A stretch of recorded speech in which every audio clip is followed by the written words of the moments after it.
প্রথমে আইডেন্টিফাই করা হয়েছে 11টা কোম্পানি এবং ইন্ডিভিজুয়ালস। তার মধ্যে প্রথমেই আছেন শেখ হাসিনা এবং তার ফ্যামিলি। তাদের কোথায় কোথায় টাকা চলে গেছে তাদের বিষয়ে আজকে প্রোগ্রেস, তাদের পাচারকৃত টাকার ক্ষেত্রে কি কি মেজার নেওয়া হচ্ছে, সেই কিভাবে এই টাকাটা ট্রেস করা যায়, কোথায় কোথায় টাকাটা চলে যেতে পারে, সেই বিষয়ে আজকে আলাপ হয়েছে। মোট 11টা বড় বড় প্রতিষ্ঠান এবং ইন্ডিভিজুয়ালের, এবং ওইগুলোরও আজকে পুরো মিটিংয়ে এটার একটা পুরো চিত্র তুলে ধরা হয়েছে। আমরা কিছু কিছু আপনাদেরকে দিব। তো আমি শেখ হাসিনা এবং কেস নাম্বার 1, সাবেক প্রধানমন্ত্রী শেখ হাসিনা, তার পরিবার ও তাদের স্বার্থ সংশ্লিষ্ট ব্যক্তি এবং প্রতিষ্ঠানের বিষয়ে, যেটা বিএফআইইউ এবং যৌথ তদন্ত দল, টাস্কফোর্সের মাধ্যমে যারা কাজ করছেন, বিএফআইইউ কাজ করছেন এবং একটা যৌথ তদন্ত দল কাজ করেছেন, সেটার বিষয়ে যেটা অগ্রগতি সেটা আমি বলছি। এটা 2টা গোয়েন্দা প্রতিবেদন দুদকে প্রেরণ করা হয়েছে।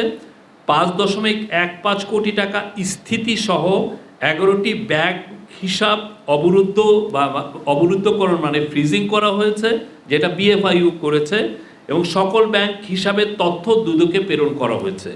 আর যৌথ তদন্ত দল যেটা করেছে, তারা যুক্তরাষ্ট্র, যুক্তরাজ্য, মালয়েশিয়া, সিঙ্গাপুর, হংকং এবং কেমান দ্বীপপুঞ্জের সম্পদের সন্ধান পাওয়া গেছে।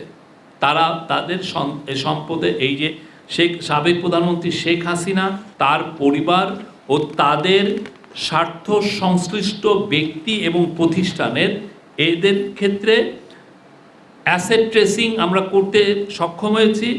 যুক্তরাষ্ট্র, যুক্তরাজ্য, মালয়েশিয়া, সিঙ্গাপুর, হংকং এবং কেমান দ্বীপপুঞ্জ, এই দ্বীপপুঞ্জের সম্পদের সন্ধান পাওয়া গেছে। মালয়েশিয়ার একটি ব্যাংকে রাশিয়ান স্ল্যাশ ফান্ডের অস্তিত্ব পাওয়া গেছে। সংযুক্ত মানে ফ্রিজিং করা হয়েছে 124টা ব্যাংক অ্যাকাউন্ট, এবং এই 124টা ব্যাংক অ্যাকাউন্টের মোট হচ্ছে 635.14 কোটি টাকা।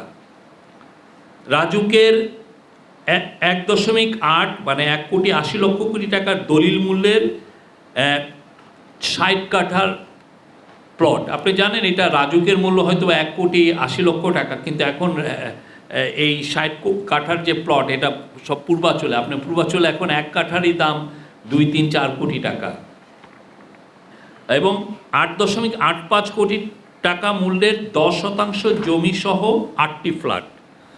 মামলা দায়ের বিষয় হলো প্রতারণা ও জালিয়াতির অভিযোগে মোট 6টি মামলা দায়ের করা হয়েছে। 6টি কেসের তদন্ত সম্পাদন ও চার্জশিট দাখিল হয়েছে। পরিবারের 7 সদস্যকে আন্তর্জাতিক ভ্রমণে নিষেধাজ্ঞা আরোপ করা হয়েছে।